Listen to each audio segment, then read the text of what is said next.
A lot of people are going crazy over this interview right here. Well, this radio confrontation between Barry Hearn and Frank Warren, which was on BBC, I think sometime over the weekend, or maybe it was last week, I'm not sure. But this was a radio confrontation between the two. And it's interesting to me how all of a sudden, overnight, there are all these American Wilder fans who are acting like they're experts on Barry Hearn and Frank Warren, that they know all about their character and everything about these men. But the reality is, if you'd asked the average Wilder fan 2-3 years ago who Barry Hearn was or who Frank Warren was, they wouldn't be able to tell you. And they certainly wouldn't be able to tell you much about their history and their backstory. That's for sure. But yet, here we are. All these people are running around acting as though they know exactly what Barry Hearn and Frank Warren's characters are like and who you can trust and whose word you can take and all this kind of rubbish. But for those of us who know better, for those of us who were either born or raised in Britain or just have British passports and are of a certain age and have been following boxing and specifically the careers of Barry Hearn and Frank Warren for several decades, as I have, we're in a much better position to be able to assess what was going on in this particular radio confrontation. We're in a much better position to be able to figure out what's going on and put the words of both men in a historical context based upon their behavior over a number of years. Now, a lot of people are zeroing in on what Barry Hearn keeps saying about Anthony Joshua not needing to fight Deontay Wilder, that his legacy doesn't depend on fighting Wilder, and also talking about not being desperate for the fight to happen now, because if they leave it, the fight's only going to get bigger, because their plan for Anthony Joshua, or Barry Hearn's vision in his mind for Anthony Joshua at least, is a long-term vision. It's not a vision where we're trying to get rich quick. It's a long-term vision over a period of, 6 to 8 years. And people are zeroing in on that and say, see, look, this definitively proves, just like the other interview that Barry Hearn did several weeks ago when he was fishing, this definitively proves that Team Hearn do not want the Deontay Wilder fight for Anthony Joshua. Frank Warren is saying that, as you would expect. Frank Warren also says that Barry Hearn is an accountant. He's not a boxing man. And he said this for many years, Frank Warren, about Barry Hearn. He said the guy's an accountant. He's not a boxing man. So he don't really care about giving the fans what they want. All he cares about is the numbers, how we can maximize profits. That's all he ever thinks about. And as far as that comment from Frank Warren goes, I think I have to agree with him. I think Barry Hearn does have that mentality.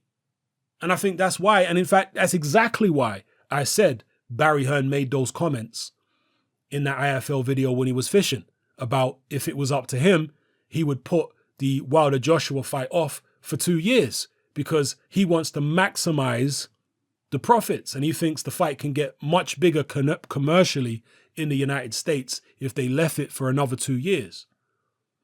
He's thinking along the lines of Mayweather-Pacquiao. You see how big that became? And Mayweather-Pacquiao was one of those fights where the desire of the fans was secondary to the desire of one or both of the parties to maximize profit. Because the fans wanted Mayweather-Pacquiao several years before it happened, but they didn't get it. They got it at a time when it was a commercially bigger fight. And that's what Barry Hearn was advocating for Joshua Wilder, is to hell with what the fans want. We're interested in maximizing the profit from that fight. And at the moment, the fight is not as big as it could be in the United States and globally. It's massive in the UK, but globally, it could be way bigger. And, that's money potentially we're missing out on by taking the fight now. This is Barry Hearn's rationale. And that is the thinking of an accountant. That's the thinking of a money man. That's not the thinking of a boxing man. That's not the thinking of a man who cares anything about what the fans want. With that being said, is Frank Warren really all about the fans? Frank Warren, in my opinion, is really all about his ego. More than money, all right? More than money, in my opinion, as someone who has followed the career of Frank Warren over many decades and observed his behavior over many decades, Frank Warren's, what really drives Frank Warren, as far as I can see, is his monumental ego. This man is obsessed, it would seem, with dominating his competition. So I don't think it's the money that motivates Frank Warren. I'm sure the money is nice for him. He likes the money, but it's a lot more than money for him. It's an egotistical, it's an ego thing. With Barry Hearn, it's really not ego. It's just money. That's what I get from Barry Hearn. It's more of I'm sure there's an element of ego there, but it's primarily money that this guy's interested in. And Frank Warren, he calls himself a boxing man. He doesn't know anything else other than boxing. This is true. It is true. He doesn't know anything else other than boxing. He couldn't really do anything else. Well, let me not say he couldn't do, but it's unlikely that he could do something else and be as successful as he has been in boxing. Because with boxing, he has a passion for it. And why does he have a passion for it? Is it because he loves the sport that much? Or is it because he's found his niche as a businessman? And because he found his niche as a businessman early on, he felt like, you know what? I know the ropes in the boxing game. I don't have, a degree in accountancy. I'm not qualified in any other way. So the only way for me to really make a serious living, and the only way for me to be big time in this world and have respect and status, excuse me, is through pursuit of a career as a boxing promoter. And so that's what I think it is with Frank Warren. Is he's very, very ego driven. In the past, I've even gone as far as calling him a megalomaniac and a control freak. Some people might think that that's disrespectful, but that's just my observation of the man.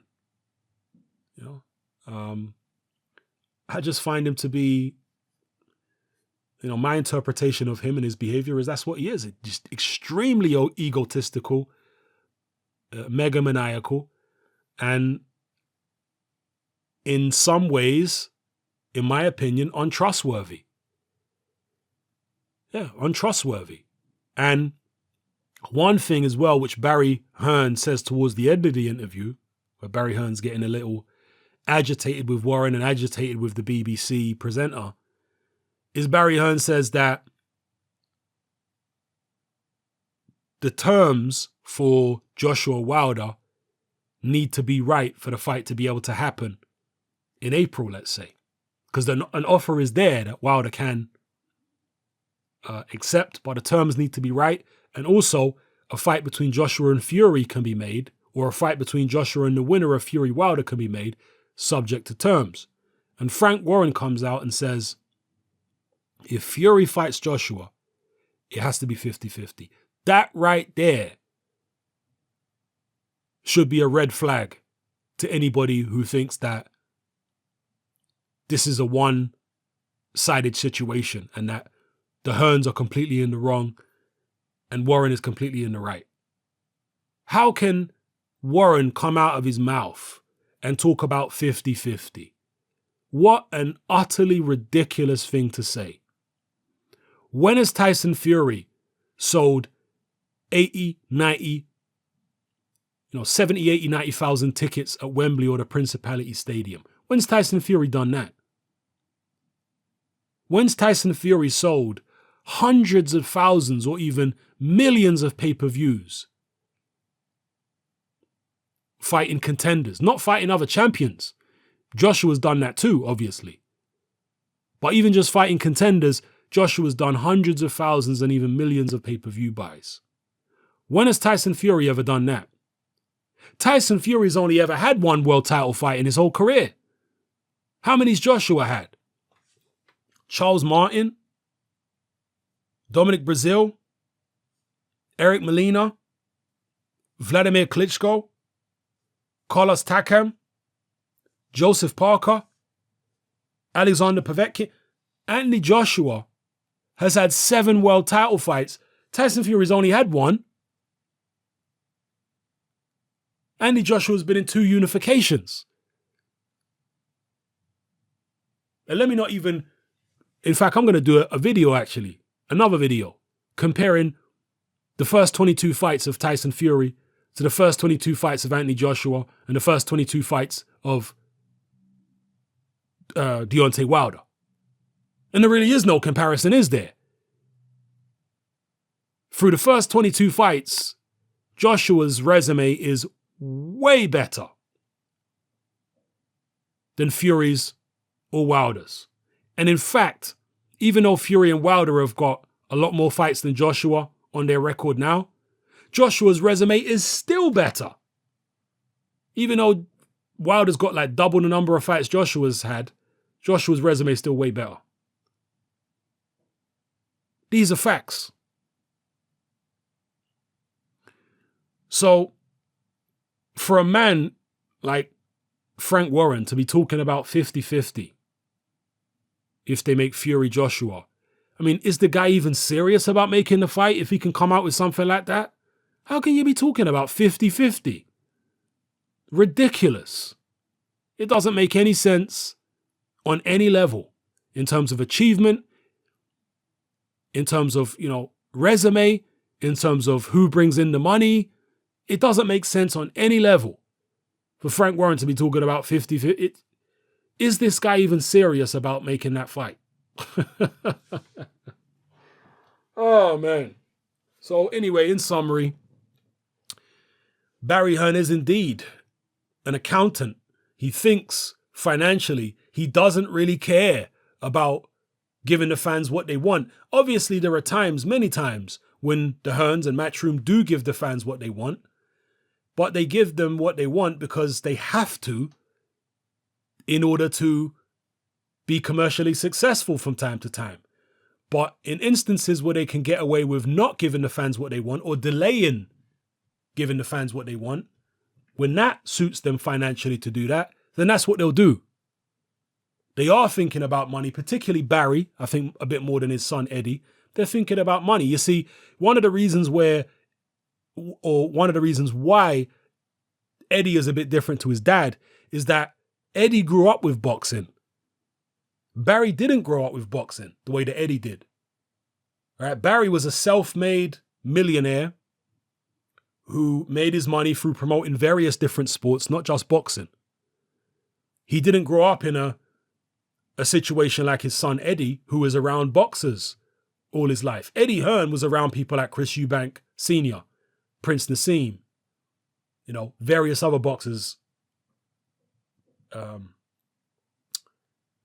Jimmy Mack, just many, many fighters over the years who his dad used to promote. Eddie Hearn was around them from a young age. So he was around boxing, going to boxing shows from a young age. So I think Eddie Hearn genuinely loves the sport far more than his dad ever did. And in fact, his dad probably never really loved the sport. I don't know. I mean, his dad says he likes it and, for a bit of entertainment, but I don't think his dad's heart was ever in boxing as much as his son's is. And again, I'm not saying that Eddie's heart is that much in boxing the way that some other promoters' hearts might be, but I do think he has more affection for the sport than his dad. And at the end of the day, as Barry said, apparently, this is what the Hearns claim, Eddie is the one who calls the shots when it comes to Matchroom boxing. Yeah. Eddie claims that Joshua calls the shots with regards to his career, but with regards to Matchroom boxing as a company, Barry and Eddie both say that it's Eddie who calls the shots. So even if Barry thinks that it's best to delay the Wilder fight 2 years, that's not necessarily what Eddie thinks, and that's not necessarily what Joshua thinks. This is what they say.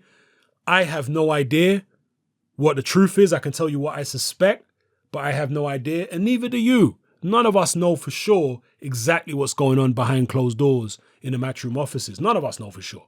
We can all speculate, but we can never know for certain. That's the reality of it. But as I say, I've followed the careers of Barry Hearn and Frank Warren over many decades, and I've got a pretty good understanding of the type of characters they are, and I've obviously known a lot about their histories. Barry Hearn was in some legal situations with his former fighters. Frank Warren was in countless legal situations with former fighters. And Eddie Hearn, as far as I'm aware, has been in 0 legal situations with his former fighters. And I'm talking about legal disputes. Yeah, I've never been aware of a legal dispute that Eddie Hearn has been in with one of his fighters or former fighters. And that is something that you have to, take into account. And as far as who's telling the truth and who's doing what, Frank Warren doesn't have a good track record when it comes to telling the truth. Frank Warren doesn't have a good track record when it comes to announcing fights and the fights actually happening. I'm sure if you go back over the past 2 years and count the number of Frank Warren shows that have been announced and didn't happen, or announced and were postponed, it's far more than Eddie Hearn shows that got cancelled or postponed. And that's despite the fact that Eddie Hearn puts way more shows on. The guy who puts way more shows on, you would expect, just by, statistically, the law of averages, you would expect that guy to have a lot more cancelled shows because he puts a lot more shows on in general. But I'm sure that's not what you'll find. I'm sure you'll find the guy who's putting on less shows has far more shows cancelled overall, which is Frank Warren. This is a guy who announced Deontay Wilder versus Derek Chisora and held a press conference. Yeah, Frank Warren announced that. Fight didn't happen. Frank Warren said that there will be an announcement in regards to Tyson Fury versus Wilder. On the night that Tyson Fury fought Pianetta, he said there'll be an announcement on the Monday or that following week. There was no announcement. Here we are several weeks later. We've only just got apparently an official announcement. And now we're waiting for the press tour to start. And there's conflicting reports about when it's going to start. Some people say it's starting this week. Other people say it's starting next week. Is it even going to start at all? Yeah, we've got a date now. We still don't have a venue. And this is despite Deontay Wilder and his team saying, we won't sign a contract that don't have a date and a venue on it. But apparently they've agreed to this fight and signed their contract at this point, which doesn't have a venue. It might have a date now, they're saying December 1st, but there's no venue. And they say they've signed the contracts. And they say that in fact, they've been saying the fight was done from several weeks ago. Tyson Fury said that he signed a contract weeks ago. In fact, I'm going to do a separate video on that because there are 2 sides to that story, to be fair, or 2 possibilities anyway to that story, but I'll get onto that in a separate video. But yeah, as far as this confrontation, I want to be balanced, but part of being balanced is to redress the balance. You see, what we have is an imbalanced situation with regards to the way they see Barry Hearn versus Frank Warren. The way a lot of people see it. Because a lot of people see it in a very imbalanced way. They just see Barry Hearn as the liar, as the protector of AJ, and Frank Warren as the arbiter of truth and justice and an upstanding, righteous man who's never told a fib in his life, never told a lie. That's how they see it. So I have to give you a little perspective on Frank Warren, because he's not this truthful, virtuous individual who's incapable of deceiving the fans, or conning the fans, as he likes to say. And also, as he likes to say, do me a favor if you think that everything that comes out of Frank Warren's mouth is gospel and that he wouldn't say something that turns out to not be true, that he wouldn't willingly deceive the fans or willingly con the fans. Yeah. Do me a favor if that's what you believe. And again, I'm not trying to say that Barry Hearn is necessarily any better. Then again, I'm not saying he's necessarily any worse. I'm just saying you can't look at this as a one-sided situation where one guy is 100% trustworthy and the other guy's not. No. That's not what you're dealing with. You're dealing with two guys who you wouldn't really trust with your life. Do you understand what I'm saying? I wouldn't anyway. Anyway, let me know what you guys feel in the comment section below. It's happening, I'm out. Join me on Patreon. I upload a minimum of 2 podcasts every single week, covering a wide variety of controversial topics, as well as live stream Q&A sessions. Take a look on screen right now at some of the podcasts I've produced so far. For just $3 a month, the equivalent of about £2 a month, you get access to all my new podcasts and my entire back catalogue of past podcasts, including my popular Confessions of a Nightclub Bouncer series. You can listen on your computer or on your smartphone or tablet by downloading the Patreon app from the Google Play Store or the App Store for free. The Patreon app also allows you to download each podcast in MP3. For less than the price of a cup of coffee, you get access to dozens of hours of exclusive content. It's easy to sign up, there's no contract, and you can cancel at any time. So come and join our community of free and critical thinkers by signing up with me here on Patreon today.